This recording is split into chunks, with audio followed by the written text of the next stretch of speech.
ਸਵਾਗਤ। ਮੈਂ ਹਰਜਿੰਦਰ ਸਿੰਘ ਰੰਧਾਵਾ, ਤੁਸੀਂ ਦੇਖ ਰਹੇ ਹੋ ਪੰਜਾਬ ਟੈਲੀਵਿਜ਼ਨ ਔਰ ਮੇਰੇ ਨਾਲ ਨੇ ਸੀਨੀਅਰ ਜਰਨਲਿਸਟ ਮਨਪ੍ਰੀਤ ਰੰਧਾਵਾ। ਮਨਪ੍ਰੀਤ ਜੀ ਆਇਆਂ।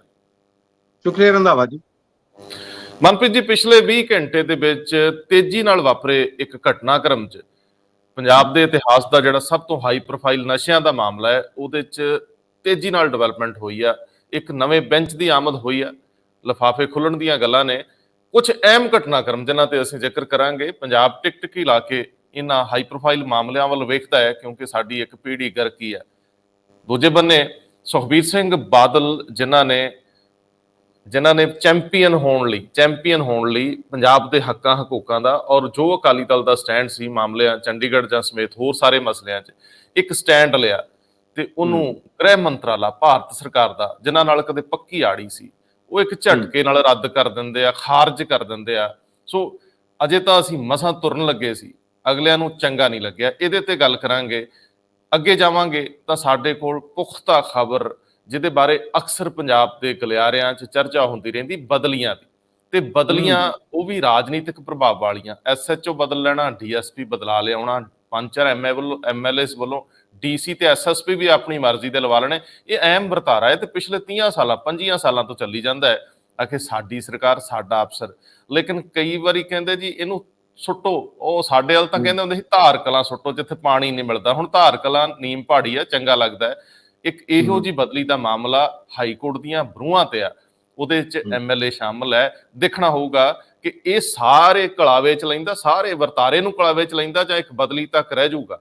ਲੇਕਿਨ ਇੱਕ ਖਬਰ ਹੋਰ ਸੀ ਕਿ ਸਿੱਧੂ ਦੀ ਮੀਟਿੰਗ ਦੇ ਵਿੱਚ ਰੌਲਾ ਪੈਂਦਾ ਰਿਹਾ। ਉਹ ਕੀ ਪੈਂਦਾ ਰਿਹਾ ਉਹ ਤੁਹਾਡੇ ਤੋਂ ਜਾਣਾਂਗੇ, ਕਿਉਂਕਿ ਤੁਹਾਡੀ ਬਰੀਕ ਨਜ਼ਰ ਹੈ।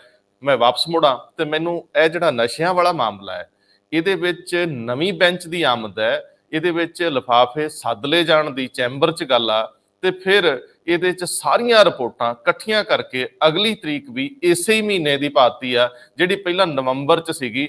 ਤੇਜ਼ੀ ਨਾਲ ਸੁਣਵਾਈ ਹੋਣ ਲੱਗੀ ਆ। ਇਹ ਦੋ ਜੱਜ ਵੀ ਬੜੇ ਅਹਿਮ ਆ। ਇਹ ਮਾਣਯੋਗ ਦੋਨੇ ਜਸਟਿਸ ਪੰਜਾਬ ਦੀ ਤਕਦੀਰ ਦੇ ਉੱਤੇ ਛਾਏ ਇਹ ਕਾਲੇ ਹਨੇਰੇ ਨੂੰ ਥੋੜਾ ਦੂਰ ਕਰਨਗੇ।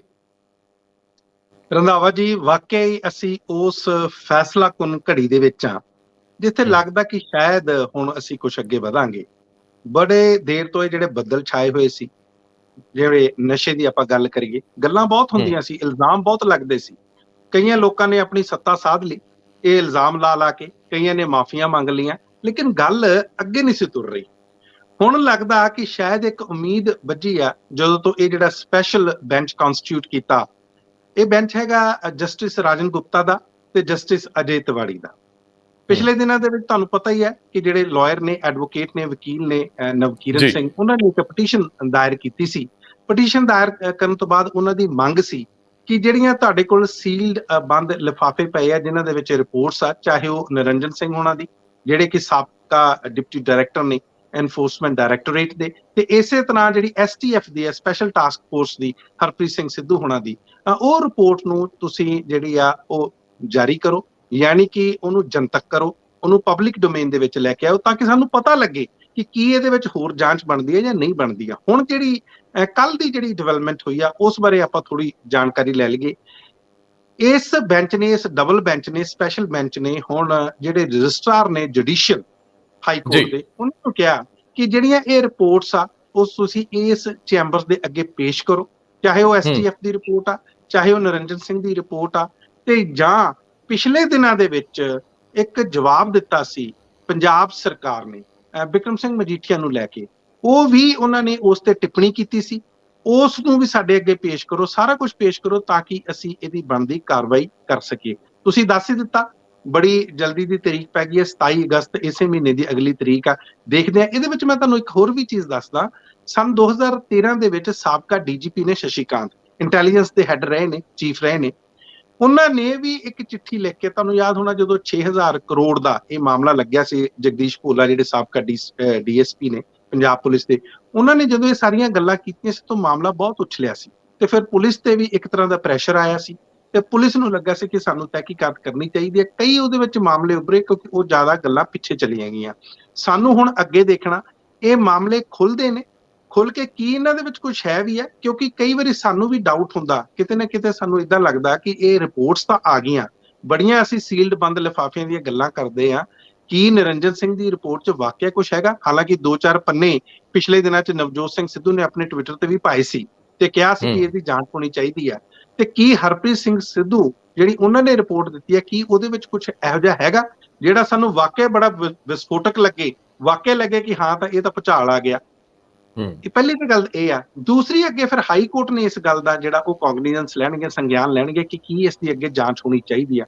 ਬਹੁਤ ਸਮਾਂ ਹੋ ਗਿਆ ਪੰਜਾਬ ਦੀ ਚਾਹੇ ਨੌਜਵਾਨ ਪੀੜ੍ਹੀ ਆ, ਚਾਹੇ ਕੋਈ ਵੀ ਵਿਅਕਤੀ ਆ, ਜੇ ਨਸ਼ੇ 'ਚ ਲਿਪਤ ਆ ਜਾਂ ਜਿਹੜੇ ਸਾਡੇ ਇੱਥੋਂ ਦੇ ਰਾਜਨੇਤਾ ਨੇ, ਸਿਆਸੀ ਨੇਤਾ ਨੇ, ਜੇ ਉਹ ਉਸ ਦੇ ਵਿੱਚ ਸ਼ਾਮਲ ਆ, ਤੇ ਹੁਣ ਸਮਾਂ ਆ ਗਿਆ ਕਿ ਉਸ ਕੜੀ ਨੂੰ ਤੋੜਿਆ ਜਾਵੇ। ਉਸ ਕੜੀ ਨੂੰ ਤੋੜ ਕੇ ਪੰਜਾਬ ਨੂੰ ਸਿੱਧੇ ਰਾਹ ਤੇ ਲੈ ਕੇ ਆਂਦਾ ਜਾਵੇ ਤੇ ਜਿਹੜੀਆਂ ਬਣਦੀਆਂ ਸਜ਼ਾਵਾਂ ਨੇ ਇਹਨਾਂ ਵਿੱਚ ਸਾਰੇ, ਚਾਹੇ ਉਹ ਸਿਆਸੀ ਨੇਤਾ ਨੇ, ਚਾਹੇ ਕੋਈ ਹੋਰ ਨੇ, ਚਾਹੇ ਪੁਲਿਸ ਵਾਲੇ ਇਸ 'ਚ ਸ਼ਾਮਲ ਆ, ਉਹਨਾਂ ਸਾਰਿਆਂ ਨੂੰ ਬਣਦੀਆਂ ਸਜ਼ਾਵਾਂ ਮਿਲਣ, ਤਾਂ ਹੀ ਪੰਜਾਬ ਦਾ ਕੁਝ ਭਲਾ ਹੋ ਸਕਦਾ। ਜੀ ਮਨਪ੍ਰੀਤ ਜੀ, ਮੈਂ ਉਸ ਦੌਰ ਨੂੰ ਜੇ ਨੀਝ ਲਾ ਕੇ ਤੱਕਾਂ, ਜੇ ਚੇਤਿਆਂ ਨੂੰ ਰੀਫਰੈਸ਼ ਕਰੀਏ, ਤਾਂ ਭੋਲਾ ਭਲਵਾਨ ਇੱਕ ਤਰ੍ਹਾਂ ਨਾਲ ਵਿਲਨ ਦਾ ਕਿਰਦਾਰ ਹੋ ਗਿਆ ਸੀ ਸਾਡੇ ਮੁਆਸ਼ਰੇ 'ਚ। ਤੇ ਜਦੋਂ ਭੋਲੇ ਭਲਵਾਨ ਵੱਲੋਂ ਉਹ ਸਾਰੇ ਘਟਨਾਕ੍ਰਮ 'ਚ ਇੱਕ ਜਿਪਸੀ 'ਚ ਚੜ੍ਹਦਿਆਂ ਕੁਝ ਨਾਂ ਲੈ ਲਏ ਗਏ ਤੇ ਪੰਜਾਬ ਦੀ ਰਾਜਨੀਤੀ 'ਚ ਭੁਚਾਲ ਆ ਗਿਆ। ਫਿਰ ਪੋਲੀਟੀਸ਼ੀਅਨਸ ਵੱਲੋਂ ਇਹ ਗੱਲ ਉਛਾਲੀ ਗਈ ਕੁਝ ਲੋਕਾਂ ਵੱਲੋਂ ਕਿ ਜੇ ਕੋਈ ਕ੍ਰਿਮੀਨਲ ਕਿਸਮ ਦਾ ਬੰਦਾ ਕਿਸੇ ਸ਼ਰੀਫ ਦਾ ਵੀ ਨਾਂ ਲੈ ਲੇ ਤਾਂ ਇਹਦਾ ਮਤਲਬ ਇਹ ਥੋੜੀ ਆ ਕਿ ਇਹ ਇੰਜ ਹੋ ਜਾਂਦਾ। ਲੇਕਿਨ ਜਦੋਂ ਫਰਦਰ ਇਨਵੈਸਟੀਗੇਸ਼ਨਸ ਦੀ ਗੱਲ ਚੱਲੀ, ਹਾਲਾਂਕਿ ਉਦੋਂ ਗਵਰਨਮੈਂਟ ਵੀ ਉਹਨਾਂ ਦੀ ਸੀ ਜਿਨ੍ਹਾਂ ਦੇ ਨਾਂ ਜੁੜਦੇ ਰਹੇ, ਜਦੋਂ ਅੱਗੇ ਗੱਲ ਤੁਰੀ ਤੇ ਜਿਹੜੀ ਹੁਣ ਸਿੱਧੂ ਰਿਪੋਰਟ ਜਨਤਕ ਕਰਦੇ ਆ, ਉਹ ਈਡੀ ਵਾਲੇ ਨਿਰੰਜਨ ਸਿੰਘ ਦੀ ਰਿਪੋਰਟ ਦੇ ਉੱਤੇ ਸਿੱਧੂ ਸਾਹਿਬ ਨੇ ਰਿਪੋਰਟ ਬਣਾਈ ਆ, ਹਰਪ੍ਰੀਤ ਸਿੰਘ ਸਿੱਧੂ ਨੇ, ਤੇ ਉਹਦੇ ਕੁਝ ਪੇजेस ਦੇ ਉੱਤੇ ਫਰਦਰ ਇਨਵੈਸਟੀਗੇਸ਼ਨ ਦੀ ਗੱਲ ਹੁੰਦੀ। ਮੈਂ ਇਹ ਜ਼ਿਆਦਾ ਡਿਟੇਲ ਇਸ ਕਰਕੇ ਦੇਣ ਲੱਗਿਆ ਕਿ ਇਹ ਤੁਹਾਡੇ ਧਿਆਨ 'ਚ ਆਉਣ ਵਾਲਾ, ਜਿੱਥੇ ਤੁਸੀਂ ਚਰਚਾ ਛੇੜੋਗੇ।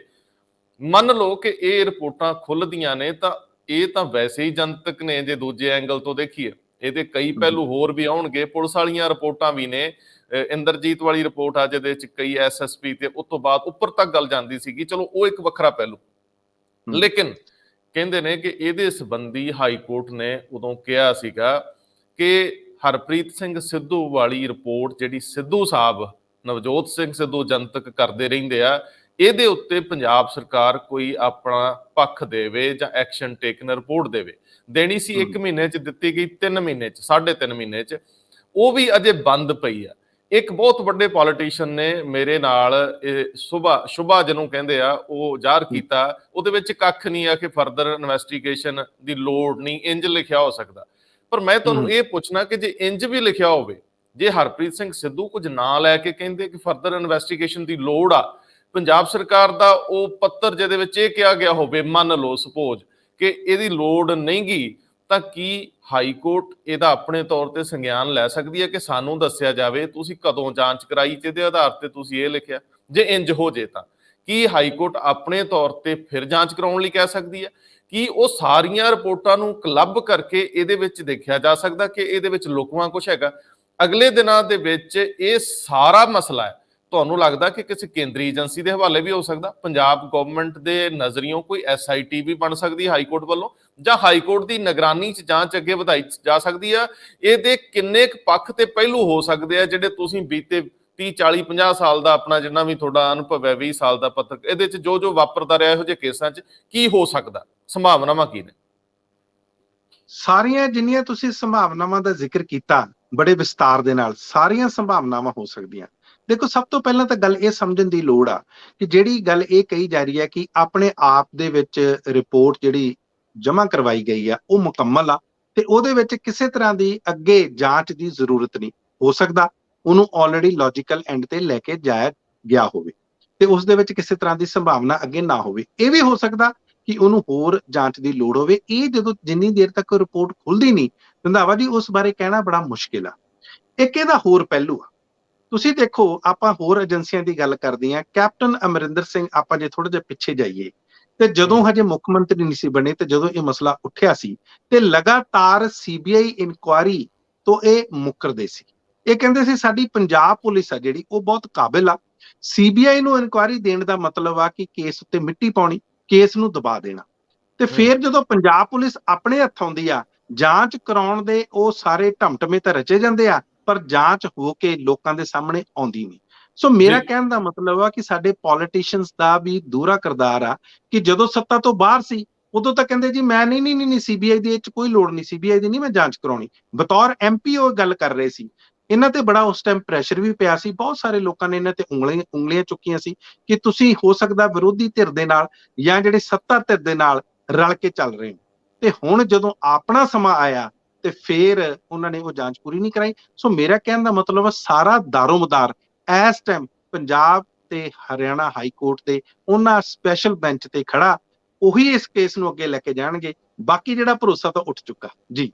ਤੁਹਾਨੂੰ ਯਾਦ ਜਿਹੜੀ ਗੱਲ ਤੁਸੀਂ ਦੱਸੀ ਹੈ ਉਹਦੇ ਚ ਉਦੋਂ ਪ੍ਰਤਾਪ ਸਿੰਘ ਬਾਜਵਾ ਕਾਂਗਰਸ ਦੇ ਪ੍ਰਧਾਨ ਸੀ, ਉਹ ਲੜਾਈ ਜੀ ਲੜ ਕੇ ਇਹਨੂੰ ਸੀਬੀਆਈ ਜਾਂਚ ਦੇ ਕੋਲ ਲੈ ਗਏ ਸੀ। ਐਨ ਆਖਰੀ ਮੌਕੇ ਕੈਪਟਨ ਅਮਰਿੰਦਰ ਸਿੰਘ ਐਂਟਰੀ ਕਰਦੇ, ਕਹਿੰਦੇ ਨਹੀਂ ਸਾਨੂੰ ਪੰਜਾਬ ਪੁਲਿਸ ਤੇ ਭਰੋਸਾ, ਕੋਈ ਲੋੜ ਨਹੀਂ। ਜੀ ਉਹ ਲੜਾਈ ਜੀ ਚੋਂ ਇੱਕ ਆਪਸੀ ਦਵੰਦ ਵਿੱਚੋਂ, ਇੱਕ ਆਪਸੀ ਟਕਰਾਅ ਦੇ ਵਿੱਚੋਂ ਨਿਕਲਿਆ ਬਿਆਨ ਸੀ ਜਿਹਨੇ ਉਹ ਸਾਰੇ ਬਣੇ ਹੋਏ ਮਾਹੌਲ 'ਚ ਮਿੱਟੀ ਪਾਤੀ ਸੀ। ਲੇਕਿਨ ਜੀ ਜੇ ਮੈਂ ਤੁਹਾਨੂੰ ਦੂਜਾ ਜਿਹੜਾ ਤੁਸੀਂ ਇੱਕ ਸਵਾਲ ਰੱਖਿਆ ਕਿ ਹੋ ਸਕਦਾ ਇਹਨੂੰ ਲੌਜੀਕਲ ਐਂਡ ਤੱਕ ਲਿਜਾਇਆ ਗਿਆ ਹੋਵੇ, ਪੰਜਾਬ ਸਰਕਾਰ ਵੱਲੋਂ ਜਿਹੜੀ ਰਿਪੋਰਟ ਪੇਸ਼ ਕੀਤੀ ਆ ਉਹ ਕਿਸੇ ਜਾਂਚ ਦੇ ਆਧਾਰ ਹੋਵੇ, ਮੈਂ ਜੀ ਪੁੱਛਦਾ ਹਾਂ ਇਹਦੇ ਵਿੱਚ ਨਿਰੰਜਨ ਸਿੰਘ ਅਜੇ ਫਰਦਰ ਇਨਵੈਸਟੀਗੇਸ਼ਨ ਲਈ ਆਖਦੇ ਆ। ਉਦੋਂ ਕੁਝ ਲੋਕਾਂ ਨੂੰ ਸੰਮਣ ਕੀਤਾ ਗਿਆ ਸੀ, ਲੇਕਿਨ ਇਨਵੈਸਟੀਗੇਸ਼ਨ ਪੂਰੀ ਨਾ ਹੋਣ ਦੀ ਗੱਲ ਨਿਰੰਜਨ ਸਿੰਘ ਨੇ ਬਾਰ-ਬਾਰ ਕੀਤੀ, ਹਾਈ ਕੋਰਟ ਦੇ ਵਿੱਚ ਵੀ ਕੀਤੀ ਹੋਈ ਹੈ। ਉਹਦੇ ਆਧਾਰ ਤੇ ਸਿੱਧੂ ਨੇ ਕਿਹਾ ਹੋਇਆ ਕਿ ਫਰਦਰ ਇਨਵੈਸਟੀਗੇਸ਼ਨ ਦੀ ਲੋੜ ਆ। ਜੇ ਪੰਜਾਬ ਸਰਕਾਰ ਆਪਣੇ ਤੌਰ ਤੇ ਕੋਈ ਰਿਪੋਰਟ ਸਬਮਿਟ ਕਰ ਵੀ ਚੁੱਕੀ ਆ ਤਾਂ ਕੀ ਕੇਂਦਰੀ ਏਜੰਸੀ ਈਡੀ ਵਰਗੀ ਜਿਹੜੀ ਟ੍ਰਾਂਜੈਕਸ਼ਨ ਨੂੰ ਦੇਖਦੀ ਆ, ਸਿੱਧੂ ਨੇ ਕੁਝ ਇੱਕ ਟ੍ਰਾਂਜੈਕਸ਼ਨ ਦੇ ਵੀ ਜਿਹੜੇ ਉਹ ਕੁਝ ਐਸੇ ਤੱਥ ਪੇਸ਼ ਕੀਤੇ ਸੀਗੇ, ਕੁਝ ਅਕਿਊਜ਼ ਜਿਹੜੇ ਸੀਗੇ ਉਹਨਾਂ ਵੱਲੋਂ ਕਿਹਾ ਗਿਆ, ਉਹ ਪੱਖ ਪੇਸ਼ ਕੀਤੇ ਗਏ। ਉਹਨਾਂ ਦੇ ਟਵਿੱਟਰ ਅਕਾਊਂਟ ਤੇ ਅਜੇ ਵੀ ਉਹ 6 ਪੇਜ ਪਏ ਹੋਏ ਆ ਕਿ ਆਹ ਪੈਸੇ ਦਿੱਤੇ ਗਏ, ਲਏ ਗਏ। ਈਡੀ ਦਾ ਧਿਆਨ ਉਹਨਾਂ ਟ੍ਰਾਂਜੈਕਸ਼ਨਸ ਤੇ ਹੁੰਦਾ ਤੇ ਉਹਦੇ ਵਿੱਚੋਂ ਹੀ ਕ੍ਰਾਈਮ ਅੱਗੇ ਤਫਸੀਲ ਨਾਲ ਵੱਧਦਾ ਹੈ। ਸੋ ਕੀ ਈਡੀ ਇਸ ਗੱਲ ਦੇ ਉੱਤੇ ਸਹਿਮਤ ਹੋ ਜਾਊਗੀ ਪੰਜਾਬ ਸਰਕਾਰ ਦੀ ਨਾਲ, ਜਾਂ ਮਾਣਯੋਗ ਅਦਾਲਤ ਕਿ ਤੁਸੀਂ ਤਾਂ ਜਾਂਚ ਕਰ ਲਈ ਲੇਕਿਨ ਇਸ ਪੱਖ ਤੋਂ ਬਿਨਾਂ ਹੀ ਜਾਂਚ ਕਿਵੇਂ ਹੋਗੀ? ਕੀ ਈਡੀ ਤਸੱਲੀ ਬਖਸ਼ ਢੰਗ ਨਾਲ ਇਹਨੂੰ ਮੰਨ ਲਊਗੀ, ਜਾਂ ਈਡੀ ਵਾਲੇ ਉਦੋਂ ਸਹਿਮਤੀ ਨੋਟ ਦੇ ਗਏ ਆ ਉਹ ਰਿਪੋਰਟ ਦੇ ਵਿੱਚ, ਇਹ ਵੀ ਪੱਖ ਵੇਖਿਆ ਜਾਊਗਾ ਜੀ? ਬਿਲਕੁਲ ਵੇਖਿਆ ਜਾਊਗਾ। ਰੰਧਾਵਾ ਜੀ ਤੁਸੀਂ ਇੱਕ ਗੱਲ ਦੇਖੋ, ਜਿਹੜੇ ਕੈਪਟਨ ਅਮਰਿੰਦਰ ਸਿੰਘ ਬੜਾ ਭਰੋਸਾ ਕਰਦੇ ਸੀ ਪੰਜਾਬ ਪੁਲਿਸ ਤੇ ਕਿ ਮੇਰੀ ਪੰਜਾਬ ਪੁਲਿਸ ਸੀਬੀਆਈ ਦੀ ਲੋੜ ਨਹੀਂ, ਸਾਡੇ ਬੜੇ ਜਾਂਬਾਜ਼ ਅਫਸਰ ਨੇ, ਬੜੇ ਕਾਬਿਲ ਅਫਸਰ ਨੇ, ਇਹ ਦੁੱਧ ਦਾ ਦੁੱਧ ਪਾਣੀ ਦਾ ਪਾਣੀ ਕਰ ਦੇਣਗੇ।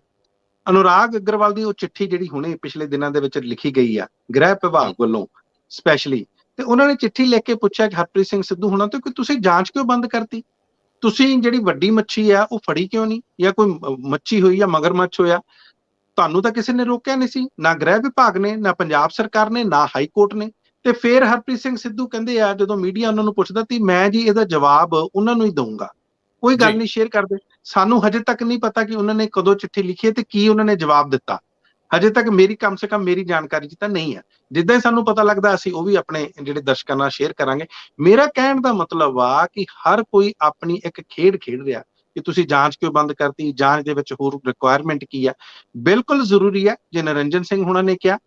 ਸਾਨੂੰ ਹਜੇ ਤੱਕ ਜਿੰਨੇ ਚਿਰ ਰੰਧਾਵਾ ਜੀ ਇਹ ਲਿਫਾਫੇ ਨਹੀਂ ਖੁੱਲਦੇ, ਸਾਨੂੰ ਇਹ ਨਹੀਂ ਪਤਾ ਲੱਗਦਾ ਕਿ ਕਿੱਥੋਂ ਤੱਕ ਇਹ ਜਾਂਚ ਗਈ ਹੈ ਤੇ ਕਿਉਂ ਰੋਕ ਦਿੱਤੀ ਗਈ ਹੈ ਉਹਨਾਂ ਦਿਨਾਂ ਦੇ ਵਿੱਚ, ਕਿਉਂਕਿ ਮਸਲਾ ਜਿਹੜਾ ਹੈ ਬਹੁਤ ਉਲਝਿਆ ਹੋਇਆ। ਟ੍ਰਾਂਸਫਰ ਹੋ ਗਈ ਸੀ, ਤੁਹਾਨੂੰ ਪਤਾ ਹੀ ਹੈ ਨਿਰੰਜਨ ਸਿੰਘ ਹੋਣਾ ਦੀ, ਕਿਸ ਤਰ੍ਹਾਂ ਫਿਰ ਲੋਕਾਂ ਨੇ ਪਟੀਸ਼ਨਾਂ ਪਾਈਆਂ ਵੀ ਇਹ ਟ੍ਰਾਂਸਫਰ ਕਿਉਂ ਹੋਈ, ਹਾਈ ਕੋਰਟ ਨੇ ਉਹਨਾਂ ਦੀ ਟ੍ਰਾਂਸਫਰ ਵੀ ਰੋਕੀ। ਪਰ ਕੀ ਇਹ ਟ੍ਰਾਂਸਫਰ ਰੁਕਣ ਦੇ ਬਾਵਜੂਦ ਵੀ ਉਹ ਅੱਗੇ ਤੱਕ ਇਹਨੂੰ ਜਾਂਚ ਨੂੰ ਲੈ ਕੇ ਗਏ? ਉਹਨਾਂ ਨੂੰ ਵੀ ਨਹੀਂ, ਕਿਸੇ ਨੇ ਨਹੀਂ ਸੀ ਰੋਕਿਆ ਕਿ ਤੁਸੀਂ ਇਹਨੂੰ ਲੌਜੀਕਲ ਐਂਡ ਤੇ ਨਾ ਲੈ ਕੇ ਜਾਓ। ਸੋ ਅਫਸਰਾਂ ਦੀ ਆਪਣੇ ਕਿਰਦਾਰ ਕੀ ਨੇ, ਆਪਣੀ ਕਾਰਗੁਜ਼ਾਰੀ ਕੀ ਹੈ, ਇਹ ਵੀ ਸਾਨੂੰ ਦੇਖਣਾ ਪਊਗਾ। ਕੱਲਾ ਸਿਰਫ ਇਹ ਕਹਿ ਦੇਣਾ ਕਿ ਸਾਡੇ ਤੇ ਪ੍ਰੈਸ਼ਰ ਪੈ ਗਿਆ, ਮੈਨੂੰ ਲੱਗਦਾ ਇਹ ਨਾਕਾਫੀ ਆ। ਇਹਨਾਂ ਨੂੰ ਦੱਸਣਾ ਪਊਗਾ ਕਿ ਜਿਹੜੀ ਅਸੀਂ ਜਾਂਚ ਕੀਤੀ ਹੈ, ਜਦੋਂ ਪ੍ਰੈਸ਼ਰ ਨਹੀਂ, ਪ੍ਰੈਸ਼ਰ ਬਹੁਤ ਲੋਕੀ ਕਹਿੰਦੇ ਸਾਨੂੰ ਜੀ ਜੇ ਤੁਸੀਂ ਇੰਨੇ ਪ੍ਰੈਸ਼ਰ ਕਾਬਲ ਹੋ ਤੇ ਫਿਰ ਜਿਹੜੀਆਂ ਟ੍ਰਾਂਸਫਰਸ ਆ ਜਾਂ ਤਬਾਦਲੇ ਆ ਉਹਨਾਂ ਨੂੰ ਝੱਲਣ ਲਈ ਵੀ ਤਿਆਰ ਹੋ, ਤਾਂ ਕਿ ਲੋਕਾਂ ਨੂੰ ਪਤਾ ਲੱਗੇ ਕਿ ਤੁਹਾਨੂੰ ਇਸ ਕਰਕੇ ਬਦਲ ਦਿੱਤਾ ਗਿਆ ਕਿਉਂਕਿ ਤੁਸੀਂ ਕਿਸੇ ਖਾਸ ਵਿਅਕਤੀ ਦਾ ਹੁਕਮ ਮੰਨਣ ਤੋਂ ਇਨਕਾਰ ਕਰ ਦਿੱਤਾ ਸੀ। ਜੀ ਮਨਪ੍ਰੀਤ ਜੀ, ਇਹ ਬੜੇ ਟੇਢੇ ਸਵਾਲ ਆ ਕਿ ਆਖਰ ਇੰਨੇ ਪਾਵਰਫੁਲ ਕੌਣ ਹੁੰਦੇ ਆ ਜਿਹੜੇ ਏਡੇ ਏਡੇ ਵੱਡੇ ਮਹਿਕਮੇ, ਏਡੀਆਂ ਵੱਡੀਆਂ ਸੰਸਥਾਵਾਂ ਦੇ ਵੱਡੇ ਵੱਡੇ ਕਿਰਦਾਰਾਂ ਨੂੰ ਵੀ ਸਾਈਡਲਾਈਨ ਕਰਨ ਜੋਗੇ ਆ? ਭਾਵੇਂ ਹਰਪ੍ਰੀਤ ਸਿੰਘ ਸਿੱਧੂ ਦਾ ਅਚਨਚੇਤ ਐਸਟੀਐਫ ਤੋਂ ਪਾਸੇ ਹੋ ਜਾਣਾ, ਜਾਂ ਨਿਰੰਜਨ ਸਿੰਘ ਦਾ ਚੁੱਪ ਕਰਕੇ 2-2.5 ਸਾਲ ਆਪਣੀ ਟੇਬਲ ਤੱਕ ਸੀਮਤ ਹੋ ਜਾਣਾ, ਜਾਂ ਫਿਰ ਅਦਾਲਤਾਂ 'ਚ 2.5-3 ਸਾਲ ਇਸ ਗੱਲ ਦਾ ਅੱਗੇ ਹੀ ਨਾ ਵੱਧ ਸਕਣਾ। ਇਹ ਬੜੇ ਮਸਲੇ ਆ। ਸਿੱਧੂ ਵੱਖ-ਵੱਖ ਮੰਚਾਂ ਤੋਂ ਕਹੀ ਜਾਂਦੇ ਆ ਕਿ ਅਸੀਂ ਆਹ ਕਰ ਦਿਆਂਗੇ। ਜਿਹੜੇ ਹਿਊਮਨ ਰਾਈਟਸ ਦੀਆਂ ਸੰਸਥਾਵਾਂ ਕੋਰਟਾਂ 'ਚ ਆਪਣੀ ਦੁਹਾਈ ਪਾ ਰਹੀਆਂ ਕਿ ਇਹਦੇ ਤੇ ਕੁਝ ਹੋਵੇ, ਸਾਡੀ ਪੀੜ੍ਹੀ ਮਰ ਗਈ। ਪਰ ਚਲੋ ਖੈਰ, ਦੇਖਦੇ ਹਾਂ ਕਿ ਹੁਣ ਜੇ ਗੱਲ ਤੁਰੀ ਆ ਤਾਂ ਗੱਲ ਤੁਰਦੀ ਰਹੂਗੀ ਜਾਂ ਫਿਰ ਜਾ ਕੇ ਕਿਸੇ ਲੰਬੀ ਤਰੀਕ ਨਾਲ ਖੂੰਜੇ 'ਚ ਚਲੇ ਜਾਊਗੀ। ਲੇਕਿਨ ਮੈਨੂੰ ਲੱਗਦਾ ਇਹ 2 ਜੱਜ ਡਾਢੇ ਨੇ, ਸਿਰੇ ਲਾ ਕੇ ਛੱਡਣਗੇ। ਇਹ ਪੁੱਛਿਆ ਜਾਊਗਾ ਸਾਰੀਆਂ ਹੀ ਧਿਰਾਂ ਨੂੰ ਜਿਹੜੀਆਂ ਇਨਵੈਸਟੀਗੇਸ਼ਨ ਦਾ ਪਾਰਟ ਰਹੀਆਂ, ਜਿਨ੍ਹਾਂ ਨੇ ਇਨਵੈਸਟੀਗੇਸ਼ਨ ਕੀਤੀ, ਉਹ ਕਿ ਤੁਸੀਂ ਕੀ ਕੀ ਕੀਤਾ ਤੇ ਕਿੱਥੇ ਕਿੱਥੇ ਰੁਕੇ, ਜੇ ਉਹ ਕਰਨਾ ਚਾਹਣਗੇ। ਲੇਕਿਨ ਇਹ ਸੱਚਮੁੱਚ ਹੀ ਬਹੁਤ ਪੰਜਾਬ ਦੇ ਮਾਹੌਲ 'ਚ, ਸਿਆਸੀ ਮਾਹੌਲ 'ਚ ਇਹ ਬਹੁਤ ਅਹਿਮ ਮਸਲਾ ਹੈ। ਪਰ ਇਹਦੇ ਨਾਲ ਦੂਜਾ ਸਿਆਸੀ ਮਸਲਾ ਹੋਰ ਹੈ। ਐਵੇਂ ਥੋੜੀ ਲੋਕ ਸਿਆਸਤਦਾਨ ਬਣਨਾ ਚਾਹੁੰਦੇ ਆ, ਐਵੇਂ ਥੋੜਾ ਵੱਡੀ ਗੱਡੀ, ਚਿੱਟ ਕੱਪੜੇ ਤੇ ਅੱਜ ਕੱਲ ਤਾਂ ਵਧੀਆ ਕੁੜਤੇ ਪਜਾਮੇ, ਪੱਗਾਂ ਦੇ ਰੰਗ ਵੀ ਬੜੇ ਅਜੀਬ ਵਧੀਆ ਸੋਹਣੇ ਹੋ ਗਏ ਆ। ਕੈਪਟਨ ਸਾਹਿਬ ਦੀ ਪੱਗ ਦਾ ਰੰਗ ਵੀ ਸ਼ੁਰੂ 'ਚ ਵੇਖ ਕੇ ਲੋਕ ਘਰੋਂ ਤੁਰਦੇ ਹੁੰਦੇ ਸੀ ਵੀ ਅੱਜ ਇਹੀ ਬੰਨ ਕੇ ਜਾਣੀ। ਤੇ ਅਕਾਲੀਆਂ ਦਾ ਤੇ ਕੰਮ ਜਰਾ ਸੌਖਾ ਵੀ ਨੀਲੀ ਰੱਖਣੀ ਹੈ। ਹੁਣ ਇਹ ਪੱਗਾਂ, ਇਹ ਕੁੜਤੇ ਪਜਾਮੇ, ਇਹ ਫਾਰਚੂਨਰਾਂ, ਇਹ ਸਾਰਾ ਕੁਝ ਇਸੇ ਕਰਕੇ ਆ ਤੁਹਾਡੀ ਜੇਬ ਦੇ ਵਿੱਚ ਸਾਰੇ ਅਫਸਰ, ਸਾਰਾ ਸੱਤਾ ਦਾ ਜਿਹੜਾ ਤਾਮ ਝਾਮ ਹੁੰਦਾ, ਉਸੇ ਲਈ ਸਾਰੀ ਲੜਾਈ ਲੜੀ ਜਾਂਦੀ ਆ। ਪਾਵਰਫੁਲ ਹੋਣ ਦੀ, ਤਾਕਤਵਰ ਹੋਣ ਦੀ ਮਨੁੱਖ ਦੀ ਤਮੰਨਾ, ਦੂਜਿਆਂ ਨੂੰ ਗੋਡਿਆਂ ਥੱਲੇ ਲੈ ਕੇ ਰੱਖਣ ਦੀ ਤਮੰਨਾ ਨੇ ਇਹ ਸਾਡੇ ਸਿਆਸਤਦਾਨ ਤੇ ਸਿਆਸੀ ਕਲਚਰ ਪੈਦਾ ਕੀਤੇ। ਇਹਦੇ 'ਚ ਕੋਈ ਦੋ ਰਾਵਾਂ ਨਹੀਂ। ਤੁਹਾਡਾ ਵੀ ਜੀ ਕਦੇ ਕੀਤਾ ਹੋਊਗਾ, ਮੇਰਾ ਵੀ ਕੀਤਾ ਹੋਊਗਾ, ਤੇ ਜਿਹੜੇ ਅਜੇ ਮਾੜੀ ਮੋਟੀ ਮੁੱਛ ਫੁੱਟਦੀ ਉਹ ਵੀ ਚਾਹੁੰਦੇ ਆ। ਕਈ ਵਾਰੀ ਰਾਹ ਟੇਢੇ ਵੀ ਹੋ ਜਾਂਦੇ ਆ। ਹੁਣ ਕਈ ਵਾਰੀ ਕ੍ਰਾਈਮ ਦੀ ਦੁਨੀਆ ਵੀ ਇੱਥੋਂ ਹੀ ਨਿਕਲ ਕੇ ਜਾਂਦੀ ਲੱਗਦੀ ਆ ਕਿ ਸੱਤਾ, ਪਾਵਰ, ਅਸੀਂ ਤਾਕਤਵਰ ਕਿੰਨੇ। ਮੈਨੂੰ ਇਹ ਜ਼ਰੂਰ ਦੱਸਿਓ ਕਿ ਬਦਲੀਆਂ ਦਾ ਇੱਕ ਵੱਡਾ ਨੈਕਸਸ ਹੈ। ਇੱਕ ਤਾਂ ਪੈਸੇ ਦੇ ਲੈਣ ਦੇਣ ਵਾਲੀਆਂ ਬਦਲੀਆਂ ਹੁੰਦੀਆਂ, ਅਸੀਂ ਕਿਸੇ ਤੇ ਦੋਸ਼ ਨਹੀਂ ਲਾਉਂਦੇ, ਇਹ ਪੁਰਾਣਾ ਪੁਰਾਤਨ ਚੱਲਿਆ ਆਉਂਦਾ। ਇੱਕ ਬਦਲੀਆਂ, ਇੱਕ ਮਲਾਈਦਾਰ ਅਹੁਦੇ, ਇੱਕ ਕੋਈ ਢਾਂਚਾ ਹੀ ਬਣਿਆ ਹੁੰਦਾ। ਜਿਨ੍ਹਾਂ ਨੇ ਕਿਸੇ ਵੀ ਸਰਕਾਰ 'ਚ ਕਰਾਉਣੀਆਂ ਹੀ ਬਦਲੀਆਂ ਹੁੰਦੀਆਂ, ਫਲਾਣੇ ਨੂੰ ਕਹਿ ਦੋ ਕਰਾ ਲਿਆਊਗਾ ਜੀ, ਐਡੀ ਕਿਹੜੀ ਗੱਲ, ਹੋ ਜੂ ਬਦਲੀ। ਲੇਕਿਨ ਜਦੋਂ ਬਦਲੀ ਕਹਿੰਦੇ ਬਾਹਮ ਰੋੜ ਕੇ ਕੀਤੀ ਜਾਂਦੀ ਆ, ਉਹ ਵੀ ਇੱਕ ਕਲਚਰ ਆ। ਤੈਂ ਨਹੀਂ ਮੰਨੀ, ਤੈਨੂੰ 10 ਪਤਾ ਦਿਆਂਗੇ, ਉੱਥੇ ਸੁੱਟਾਂਗੇ ਜਿੱਥੇ ਪਾਣੀ ਨਹੀਂ। ਇਹਦੇ ਉੱਤੇ ਦੱਸਿਓ, ਇੱਕ ਖਬਰ ਤੁਰਦੀ ਫਿਰਦੀ ਆ, ਇਹ ਕਲਚਰ ਨੂੰ ਅੱਗੇ ਕਿਵੇਂ ਵਧਾਉਂਦੇ ਹੋ? ਇਹ ਕਲਚਰ ਵਾਕਿਆ ਬਹੁਤ ਮੰਦਭਾਗਾ। ਇੱਕ ਤਾਂ ਸਾਡੇ ਜਿਹੜੇ ਸਿਆਸੀ ਨੇਤਾਵਾਂ ਲਈ, ਉਹਨਾਂ ਲਈ ਤਾਂ ਹੈ ਹੀ ਆ, ਤੇ ਜਿਹੜੇ ਅਫਸਰ ਇਹਨਾਂ ਦੇ ਪਿੱਛੇ ਤੁਰੇ ਫਿਰਦੇ ਆ, ਇਹਨਾਂ ਦੀ ਪੂਛ ਬਣ ਕੇ, ਕਦੇ ਅਰਜ਼ੀਆਂ ਲਾ ਕੇ, ਮੈਂ ਕਹਿੰਦਾ ਉਹਨਾਂ ਦੇ ਵਿੱਚ ਵੀ ਜਿਹੜਾ ਕਲਚਰ ਆ ਉਹ ਵੀ ਬਹੁਤ ਮੰਦਭਾਗਾ, ਬਹੁਤ ਮਾੜਾ। ਗੱਲ ਆਪਾਂ ਕਰਦੇ ਹਾਂ ਡਾਕਟਰ ਸਿਕੰਦਰ ਸਿੰਘ, ਰਾਜਪੁਰੇ ਦੇ ਸਿਵਲ ਹਸਪਤਾਲ ਦੇ ਵਿੱਚ ਉਹ ਉੱਥੇ ਤੈਨਾਤ ਸੀ। ਦਰਅਸਲ ਉਹਨਾਂ ਨੇ ਪਿਛਲੇ ਦਿਨਾਂ ਦੇ ਵਿੱਚ 27 ਤੇ 28 ਨੂੰ ਇੱਕ ਸ਼ਿਕਾਇਤ ਕੀਤੀ ਕਿ ਮੈਨੂੰ ਕੁਝ ਰਿਪੋਰਟਰ, ਇੱਥੇ ਦੇਖੋ ਕਿਰਦਾਰ ਪੱਤਰਕਾਰਾਂ ਦਾ ਵੀ ਹੁੰਦਾ, ਮੈਨੂੰ ਕੁਝ ਰਿਪੋਰਟਰ, ਕੁਝ ਪੱਤਰਕਾਰ ਤੰਗ ਕਰ ਰਹੇ ਨੇ, ਤੇ ਮੈਨੂੰ ਉਹਨਾਂ ਨੇ ਸ਼ਿਕਾਇਤ ਕੀਤੀ।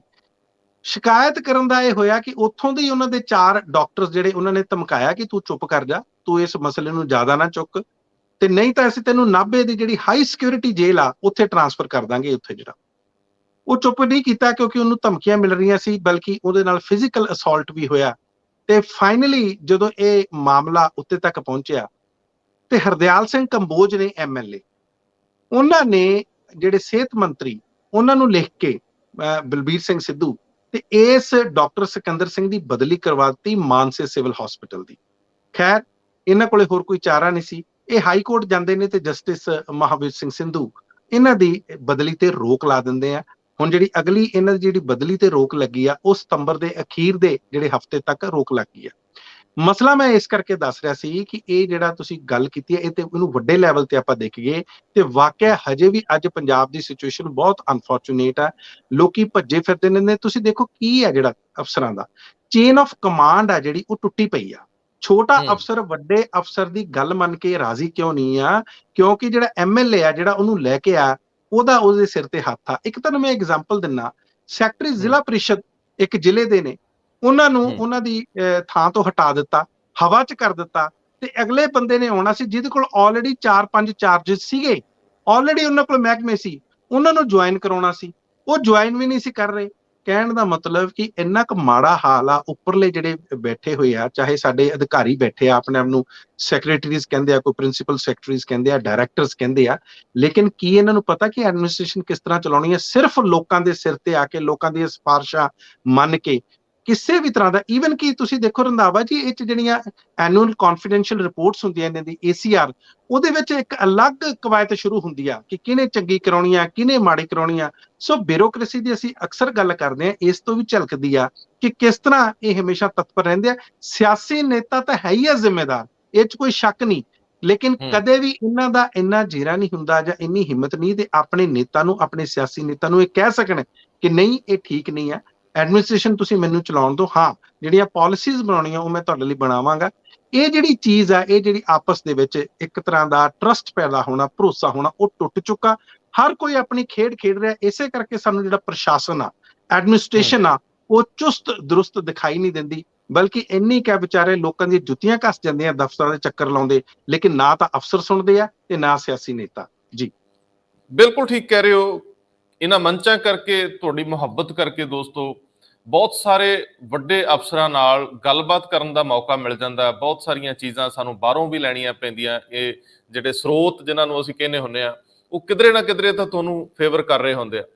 ਜਦੋਂ ਹੁਣ, ਕਿਉਂਕਿ ਬਹੁਤ ਸਾਰੇ ਲੋਕਾਂ ਨਾਲ ਸਾਡਾ ਵਾਹ ਪੈਂਦਾ ਹੈ, ਜਦੋਂ ਕੋਈ ਐਸਐਸਪੀ ਆਪਣੇ ਹਲਕੇ 'ਚ ਪੈਂਦੇ 10 ਐਸਐਚਓ ਨੂੰ ਆਪ ਹੀ ਨਹੀਂ ਲਾ ਰਿਹਾ, ਉਹ ਐਸਐਚਓ ਨੂੰ ਕਿਸ ਤਰੀਕੇ ਨਾਲ, ਕਿਸ ਹੱਕ ਨਾਲ ਆਪਣੀ ਗੱਲ ਮਨਾਊਗਾ, ਉਹ ਬੜਾ ਟਫ ਟਾਸਕ ਹੈ। ਕਿਉਂਕਿ ਐਸਐਚਓ ਪਹਿਲਾਂ ਆਪਣੇ ਐਮਐਲਏ ਨੂੰ ਜਵਾਬਦੇ ਨੇ, ਉਹ ਪਹਿਲਾਂ ਆਪਣੇ ਐਮਐਲਏ ਨਾਲ ਗੱਲ ਕਰਦੇ ਆ, ਉਸ ਤੋਂ ਬਾਅਦ ਅੱਗੇ। ਸੋ ਇਹ ਗੱਲ ਬੜੀ ਸੋਹਣੀ ਮਨਪ੍ਰੀਤ ਜੀ ਨੇ ਕੀਤੀ ਕਿ ਇੱਕ ਚੇਨ ਟੁੱਟੀ ਪਈ ਆ, ਜਵਾਬਦੇਹੀ ਦਾ ਕਲਚਰ ਹੁਣ ਦੂਰ ਦੀ ਕੌਡੀ ਲੱਗਦਾ ਹੈ। ਲੇਕਿਨ ਇਹ ਗੱਲ ਬਹੁਤੀ ਪੰਜਾਬ ਨਾਲ ਵਾਪਰੀ, ਪਹਿਲਾਂ ਯੂਪੀ ਹਰਿਆਣੇ 'ਚ ਰੌਲਾ ਪੈਂਦਾ ਰਿਹਾ। ਸਾਊਥ ਦੀਆਂ ਜਿਹੜੀਆਂ ਸਟੇਟਸ ਨੇ ਉਹਨਾਂ ਦੇ ਵਿੱਚ ਅਮਨ ਕਾਨੂੰਨ ਦੀ ਸਥਿਤੀ ਕਾਫੀ ਠੀਕ ਆ, ਔਰ ਉੱਥੇ ਲੋਕ ਨਿਯਮ ਫੋਲੋ ਕਰਦੇ ਆ। ਪਤਾ ਹੈ ਕਿ ਉੱਥੇ ਕਿਸੇ ਦੀ ਸਿਫਾਰਿਸ਼ ਨਹੀਂ ਮੰਨੀ ਜਾਣੀ। ਅਸੀਂ ਅਦਰਵਾਈਜ਼ ਇੱਕ ਕਾਂਸਟੇਬਲ ਵੀ ਜਿਹੜਾ ਸਾਨੂੰ ਰੋਕ ਲੈਂਦਾ, ਅਸੀਂ ਆਪਣੀ ਜੇਬ ਚੋਂ ਫੋਨ ਕੱਢ ਕੇ ਉਹਨੂੰ ਕਹਿੰਦੇ ਆ ਗੱਲ ਕਰਿਓ। ਇਹ ਕਲਚਰ ਨੇ ਵੀ ਸਾਨੂੰ ਮਾਰਿਆ। ਇਸੇ ਕਲਚਰ ਨੇ ਅਪਰਾਧੀ ਵੀ ਬੇਖੌਫ ਲੰਘਣ ਦਿੱਤੇ ਆ, ਕਿਉਂਕਿ ਪੁਲਿਸ ਵਾਲਿਆਂ ਨੂੰ ਪਤਾ ਹੈ ਕਿ ਜੇ ਅਸੀਂ ਡੱਕ ਲਿਆ ਯਾਰ, ਜੇ ਕੋਈ ਡਾਢਾ ਹੋਇਆ, ਕੱਲ ਨੂੰ ਬਦਲੀ ਕਰਾ ਜੂ, ਸਸਪੈਂਡ ਕਰਾ ਜੂ, ਮਿੰਟ ਦੇ ਵਿੱਚ ਤਾਂ ਸਸਪੈਂਡ ਕਰਤੇ ਜਾਂਦੇ ਆ। ਸੋ ਕ੍ਰਾਈਮ ਕਿੱਥੋਂ ਵਧਿਆ? ਭਰੇ ਦਿਨ ਕਾਰਾਂ ਕਿਉਂ ਅਗਵਾ ਕਰ ਲਈਆਂ ਜਾਂਦੀਆਂ? ਭਰੇ ਦਿਨ ਤੁਹਾਡੀ ਕੰਨਪੱਟੀ ਤੇ ਪਿਸਟਲ ਕਿੱਦਾਂ ਆ ਜਾਂਦੇ ਆ? ਇਹ ਸਾਰੀਆਂ ਚੀਜ਼ਾਂ ਬੜੀਆਂ ਅਹਿਮ ਨੇ, ਲੇਕਿਨ ਅਸੀਂ ਉਹ ਕ੍ਰਾਈਮ ਪੈਦਾ ਕਰਨ ਵਾਲੇ ਵੀ ਅਸੀਂ ਆ। ਮੈਂ ਸਰ ਥੋੜਾ ਜਿਹਾ ਇੱਕ ਪਲ ਲਈ ਅੱਗੇ ਜਾਵਾਂ ਤੇ ਮੈਨੂੰ ਸੁਖਬੀਰ ਸਿੰਘ ਬਾਦਲ ਨਾਲ ਜਿਹੜੀ ਬੀਜੇਪੀ ਵਾਲੇ ਉਹਨਾਂ ਨੇ ਕੀਤੀ ਹੈ, ਤਾਂ ਬੀਜੇਪੀ ਵਾਲੇ ਹੀ ਕਵਾਂਗੇ, ਜਿਹੜੀ ਗ੍ਰਹਿ ਮੰਤਰਾਲੇ ਨੇ ਕੀਤੀ ਮਾੜੀ। ਦੇਖੋ, ਬੰਦੇ ਨੇ ਸਟੈਂਡ ਲਿਆ ਪੰਜਾਬ ਲਈ, ਪੰਜਾਬ ਦੀ ਰਾਜਧਾਨੀ ਲਈ। ਪਿੱਛੇ ਉਹਨਾਂ ਪੰਜਾਬ ਯੂਨੀਵਰਸਿਟੀ ਲਈ ਵੀ ਸਟੈਂਡ ਲਿਆ। ਹੁਣ ਉਹਨਾਂ ਨੇ ਪੰਜਾਬ ਦੀ ਰਾਜਧਾਨੀ ਲਈ ਸਟੈਂਡ ਲਿਆ ਵੀ ਪ੍ਰਸ਼ਾਸਕ ਨਹੀਂ ਜੇ ਲਾਉਣ ਦੇਣਾ, ਸਾਡੇ ਪਿੰਡ ਉਜਾੜ ਕੇ ਬਣੀ ਆ। ਲੇਕਿਨ ਸੁਖਬੀਰ ਸਿੰਘ ਬਾਦਲ ਦੇ ਇਸ ਦਾਅਵੇ ਨੂੰ 5-4 ਦਿਨ ਵੀ ਨਹੀਂ ਅਗਲਿਆਂ ਚੱਲਣ ਦਿੱਤਾ। ਉਹ ਕਹਿੰਦੇ ਇਹ ਤਾਂ ਸਾਡੇ ਕੋਲ ਮਸਲਾ ਸੁਖਬੀਰ ਸਿੰਘ ਬਾਦਲ ਨੇ ਉਠਾਇਆ ਹੀ ਨਹੀਂ, ਅਸੀਂ ਪ੍ਰਸ਼ਾਸਕ ਤੇ ਲਾਉਣਾ ਹੀ ਨਹੀਂ ਸੀ। ਉਹ ਕਹਿੰਦੇ ਇਹ ਸੁਖਬੀਰ ਸਿੰਘ ਨੂੰ ਪਤਾ ਹੋਊਗਾ। ਆ ਜਿਹੜੀ ਖਬਰ ਛਪੀ ਇਹਦੇ ਤੇ ਅੱਗੇ ਦੱਸਿਓ, ਇਹਦੇ ਅੰਦਰ ਕੀ ਆ, ਇਹ ਕਿਉਂ ਹੋਇਆ? ਇਹਦਾ ਮਤਲਬ ਉਹ ਜਿਹੜੀ ਤਖਤੀ ਫੜ ਕੇ ਬਾਹਰ ਖੜੇ ਹੋ, ਅਗਲਿਆਂ ਨੂੰ ਚੁੱਭਦੀ ਪਈ ਆ। ਬਿਲਕੁਲ ਰੰਧਾਵਾ ਜੀ, ਬਿਲਕੁਲ ਚੁੱਭ ਰਹੀ ਆ, ਇਹ 'ਚ ਕੋਈ ਸ਼ੱਕ ਨਹੀਂ। ਉਹੀ ਜਿਹੜੀ ਧਿਰਾ ਉਹਨਾਂ ਦੇ ਨਾਲ ਰਲ ਕੇ ਚੱਲਦੀ ਸੀ, ਉਹਨਾਂ ਨੂੰ ਇੱਜ਼ਤ, ਇੰਨਾ ਸਨਮਾਨ ਦਿੰਦੀ ਸੀ। ਹਾਲਾਂਕਿ ਸਟੇਜਾਂ ਤੇ ਅਸੀਂ ਸ਼ੁਰੂ ਦੇ ਵਿੱਚ ਇਹ ਵੀ ਦੇਖਿਆ ਕਿ ਜਦੋਂ ਨਰਿੰਦਰ ਮੋਦੀ ਨਾਲ ਸਟੇਜ ਸ਼ੇਅਰ ਕਰਦੇ ਸੀ, ਉਹ ਇੱਜ਼ਤ ਤੇ ਸਨਮਾਨ ਕਈ ਵਾਰੀ ਵੱਡੇ ਬਾਦਲ ਸਾਹਿਬ ਨੂੰ ਨਹੀਂ ਸੀ ਮਿਲਦਾ, ਜਿਨ੍ਹਾਂ ਨੂੰ ਕਿਸੇ time Narendra Modi Nelson Mandela ਕਹਿੰਦੇ ਹੁੰਦੇ ਸੀ ਪੰਜਾਬ ਦਾ। ਇਹ ਗੱਲ ਸ਼ੁਰੂ ਦੇ ਵਿੱਚ ਆ ਗਈ ਸੀ, ਇਹ ਵੀ ਮੈਨੂੰ ਯਾਦ ਆ। ਹੁਣ ਗੱਲ ਆ ਗਈ ਸੁਖਬੀਰ ਸਿੰਘ ਬਾਦਲ ਹੋਣਾ ਦੀ। ਸੁਖਬੀਰ ਸਿੰਘ ਬਾਦਲ ਹੋਣਾ ਨੇ 2 ਟਵੀਟ ਕੀਤੇ। ਉਹਨਾਂ ਨੇ ਕਿਹਾ ਕਿ ਜਿਹੜਾ ਪੰਜਾਬ ਦੇ ਗਵਰਨਰ ਆ, ਇਹ ਆਪਣੇ ਬਹੁਤ ਸਾਰੇ ਦਰਸ਼ਕਾਂ ਨੂੰ ਪਤਾ ਹੀ ਹੋਣਾ ਕਿ ਉਹੀ ਚੰਡੀਗੜ੍ਹ ਦੇ ਐਡਮਿਨਿਸਟ੍ਰੇਟਰ ਹੁੰਦੇ ਆ, ਵੱਖਰਾ ਐਡਮਿਨਿਸਟ੍ਰੇਟਰ ਨਹੀਂ ਲਾਇਆ ਜਾਂਦਾ ਜਾਂ ਵੱਖਰਾ ਪ੍ਰਸ਼ਾਸਕ ਨਹੀਂ ਲਾਇਆ ਜਾਂਦਾ। ਲੇਕਿਨ ਕਵਾਇਦ ਇੱਕ ਸ਼ੁਰੂ ਹੋ ਰਹੀ ਸੀ ਪਿਛਲੇ ਦਿਨਾਂ ਦੇ ਵਿੱਚ, ਗੱਲਬਾਤ ਬਹੁਤ ਚੱਲੀ ਹੋਈ ਸੀ ਕਿ ਸ਼ਾਇਦ ਚੰਡੀਗੜ੍ਹ ਦਾ ਅਲੱਗ ਤੋਂ ਐਡਮਿਨਿਸਟ੍ਰੇਟਰ ਲਾਇਆ ਜਾਵੇ। ਪੰਜਾਬ ਦੇ ਜਿਹੜੇ ਗਵਰਨਰ ਆ, ਜਾਂ ਪੰਜਾਬ ਜਾਂ ਹਰਿਆਣਾ ਦੇ ਗਵਰਨਰ ਆ, ਉਹਨਾਂ ਨੂੰ ਇਹ ਵੱਖਰਾ ਚਾਰਜ ਨਾ ਦਿੱਤਾ ਜਾਵੇ। ਇਸੇ ਕਰਕੇ ਉਹਨਾਂ ਨੇ ਟਵੀਟ ਕੀਤਾ, ਤੇ ਉਹਨਾਂ ਨੇ ਟਵੀਟ ਦੇ ਵਿੱਚ ਸੁਖਬੀਰ ਸਿੰਘ ਬਾਦਲ ਹੋਣਾ ਨੇ ਇਹ ਗੱਲ ਕਹੀ ਕਿ ਮੈਂ ਗ੍ਰਹਿ ਮੰਤਰੀ ਅਮਿਤ ਸ਼ਾਹ ਹੋਣਾ ਨੂੰ ਮਿਲਿਆ ਸੀ, ਉਹਨਾਂ ਨਾਲ ਮੈਂ ਇਹ ਮਸਲਾ ਚੁੱਕਿਆ ਤੇ ਉਹਨਾਂ ਨੂੰ ਕਿਹਾ ਕਿ ਤੁਸੀਂ ਇਸ ਤਰ੍ਹਾਂ ਨਾ ਕਰੋ, ਵੱਖਰਾ ਪ੍ਰਸ਼ਾਸਕ ਨਾ ਲਾਓ। ਇੱਕ ਤਾਂ ਇਹ, ਤੇ ਦੂਸਰਾ ਉਹਨਾਂ ਨੇ ਕਿਹਾ ਕਿ ਜਿੰਨੀ ਜਲਦੀ ਹੋ ਸਕੇ ਚੰਡੀਗੜ੍ਹ ਪੰਜਾਬ ਦਾ, ਤੇ ਪੰਜਾਬ ਨੂੰ ਜਿੰਨੀ ਛੇਤੀ ਤੋਂ ਛੇਤੀ ਹੋ ਸਕੇ ਤੁਸੀਂ ਉਹਨੂੰ ਟਰਾਂਸਫਰ ਕਰੋ। ਇਹ ਟਵੀਟ ਕੀਤਾ। ਉਸ ਤੋਂ ਬਾਅਦ ਉਹਨਾਂ ਨੇ ਦੂਸਰਾ ਟਵੀਟ ਵੀ ਕੀਤਾ ਇਸੇ ਸੰਦਰਭ ਦੇ ਵਿੱਚ। ਲੇਕਿਨ ਗੱਲ ਉਦੋਂ ਵਿਗੜ ਗਈ ਜਦੋਂ ਮਿਨਿਸਟਰੀ ਆਫ ਹੋਮ ਅਫੇਅਰਸ ਦੇ ਇੱਕ ਸਪੋਕਸਪਰਸਨ, ਉਹਨਾਂ ਦੇ ਪ੍ਰਵਕਤਾ ਨੇ ਇਸ ਗੱਲ ਤੋਂ ਇਨਕਾਰ ਕਰ ਦਿੱਤਾ ਕਿ ਸੁਖਬੀਰ ਸਿੰਘ ਬਾਦਲ ਮਿਲੇ ਤਾਂ ਜ਼ਰੂਰ ਸੀ, ਪਰ ਉਹਨਾਂ ਨੇ ਇਹ ਮਸਲਾ ਤਾਂ ਚੱਕਿਆ ਹੀ ਨਹੀਂ।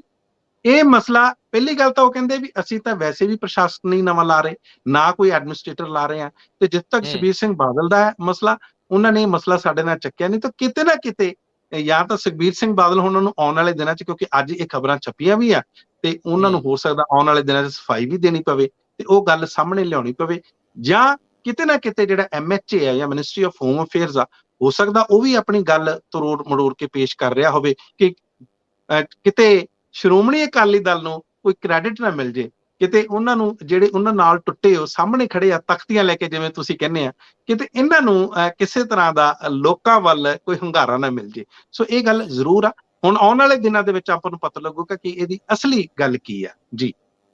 ਜਦੋਂ ਗੁਰਦਾਸ ਮਾਨ ਪੀਕ ਤੇ ਸੀ ਨਾ, ਪਪੂਲੈਰਿਟੀ ਗ੍ਰਾਫ ਤਗੜਾ ਸੀ ਉਹਨਾਂ ਦਾ, ਇੱਕ ਅਕਸਰ ਉਹ ਜਦੋਂ ਆਪਣੀਆਂ ਸਟੇਜਾਂ ਤੇ ਹੁੰਦੇ ਸੀ ਸ਼ੇਰ ਬੋਲਦੇ ਹੁੰਦੇ ਸੀ ਕਿ ਦੁਸ਼ਮਣੀ करो तो जम कर करो मगर ख्याल इतना रहे कि जब कभी फिर से दोस्त बन जाए तो शर्मिंदा ना हो सकता मैं गलत गुलत बोल गया होवे, माफ कर दिओ, पर ਇਹੀ ਹੈ ਜੀ, ਇਹ ਜੇ ਕਿਤੇ ਯਾਰੀ ਟੁੱਟ ਗਈ ਤੇ ਮੁੜ ਕੇ ਪੈਣ ਦੀ ਸੰਭਾਵਨਾ ਹੋਵੇ ਤੇ ਇੰਨੇ ਨਾ ਅੱਗੇ ਵਧੋ ਯਾਰੋ। ਆ ਦੇਖੋ ਚੰਡੀਗੜ੍ਹ ਦੇਣਾ ਚਾਹੀਦਾ ਵਾ। ਅੱਜ ਇੱਕ ਫੋਟੋ ਕਿਧਰੇ ਮੈਂ ਦੇਖਦਾ ਸੀ, ਕਹਿੰਦੇ 1950 ਦੇ ਵਿੱਚ ਉਹ ਪਿੰਡ 17 ਸੈਕਟਰ ਵਾਲਾ, ਜਿੱਥੇ 17 ਸੈਕਟਰ ਬਣਿਆ, ਉਹ ਪਿੰਡ ਜਿਹੜਾ ਸੀ ਉਹ ਬੜਾ ਨਿਆਰਾ ਪਿੰਡ ਸੀ। ਖੈਰ ਪੰਜਾਬ ਦੇ ਪਿੰਡਾਂ ਨੂੰ ਢਾਹ ਕੇ ਚੰਡੀਗੜ੍ਹ ਵਸਾਇਆ। ਤੇ ਮੈਂ ਆਖਰੀ ਖਬਰ ਜਿਹੜੀ ਤੁਸੀਂ ਮੈਨੂੰ ਦੱਸੀ, ਮੈਂ ਉਹ ਲੈਣਾ ਚਾਹੁੰਦਾ ਕਿ ਸਿੱਧੂ ਦੀ ਕੱਲ ਦੀ ਸ਼ਹਿਰੀ MLAs ਨਾਲ ਮੀਟਿੰਗ 'ਚ ਰੌਲਾ ਪੈ ਗਿਆ, ਤੇ ਉਹ ਰੌਲੇ ਬਾਰੇ ਮੈਨੂੰ ਦੱਸਿਓ। ਰੌਲਾ ਇਹ ਪਿਆ ਜੀ, ਹੁਣੇ 4 ਉਹਨਾਂ ਨੇ ਨਿਯੁਕਤ ਕੀਤੇ ਸੀ ਆਪਣੇ ਸਲਾਹਕਾਰ। ਇੱਕ ਤਾਂ ਖੈਰ ਮੁਹੰਮਦ ਮੁਸਤਫਾ ਜਿਹੜੇ ਸਾਬਕਾ DGP ਸੀ, ਉਹ ਤਾਂ ਛੱਡ ਗਏ, ਉਹਨਾਂ ਨੇ ਆਪਣੀ ਸਮਰੱਥਾ ਜ਼ਾਹਿਰ ਕੀਤੀ ਕਿ ਮੈਂ ਨਹੀਂ ਹੋ ਸਕਦਾ। ਰਹਿ ਗਏ ਸੀ ਮਾਲਵਿੰਦਰ ਸਿੰਘ ਮਾਲੀ ਹੋਣੀ ਜਾਂ ਪਿਆਰੇ ਲਾਲ ਗਰਗ ਜਿਹੜੇ ਡਾਕਟਰ ਨੇ, ਇਸੇ ਤਰ੍ਹਾਂ ਜਿਹੜੇ ਡਾਕਟਰ ਫਤਿਹਗੜ੍ਹ ਸਾਹਿਬ ਤੋਂ MP ਨੇ ਡਾਕਟਰ ਅਮਰ ਸਿੰਘ, ਉਹ ਸੀਗੇ। ਮਾਲਵਿੰਦਰ ਸਿੰਘ ਮਾਲੀ ਹੋਣਾ ਨੇ ਪਿਛਲੇ ਦਿਨਾਂ ਸ਼ਾਇਦ ਕੋਈ ਪੋਸਟਾਂ ਲਿਖੀਆਂ ਸੀ ਸੋਸ਼ਲ ਮੀਡੀਆ ਤੇ, ਉਸ ਦਾ ਰੌਲਾ ਪਿਆ ਤੇ ਇੱਕ ਖਾਸ ਤਬਕੇ, ਖਾਸ ਤੌਰ ਤੇ ਹਿੰਦੂ ਭਾਈਚਾਰੇ ਨੂੰ ਲੈ ਕੇ ਉਹਨਾਂ ਦੀਆਂ ਪੋਸਟਾਂ ਤੇ ਉਹਨਾਂ ਨੇ ਆਬਜੈਕਸ਼ਨ ਜ਼ਾਹਿਰ ਕੀਤੀ। ਇਹਦੇ ਵਿੱਚ ਭਾਰਤ ਭੂਸ਼ਣ ਆਸ਼ੂ ਜਿਹੜੇ ਨੇ ਉਹ ਸੀਗੇ, ਸੁੰਦਰ ਸ਼ਾਮ ਅਰੋੜਾ ਜਿਹੜੇ ਇੰਡਸਟਰੀ ਮਿਨਿਸਟਰ ਆ, ਅਸ਼ਵਨੀ ਸੇਖੜੀ ਆ, ਇਹਨਾਂ ਸਾਰਿਆਂ ਨੇ, ਈਵਨ ਕਿ ਜਿਹੜੇ ਲੁਧਿਆਣੇ ਦੇ MLA ਨੇ ਵਿਜੇ ਡਾਬਰ, ਇਹਨਾਂ ਨੇ ਇਹਨਾਂ ਗੱਲਾਂ ਤੇ ਆਬਜੈਕਸ਼ਨ ਜ਼ਾਹਿਰ ਕੀਤੀ। ਉਹਨਾਂ ਨੇ ਕਿਹਾ ਕਿ ਤੁਸੀਂ ਕਿਸੇ ਭਾਈਚਾਰੇ ਨੂੰ ਨਾਰਾਜ਼ ਨਾ ਕਰੋ।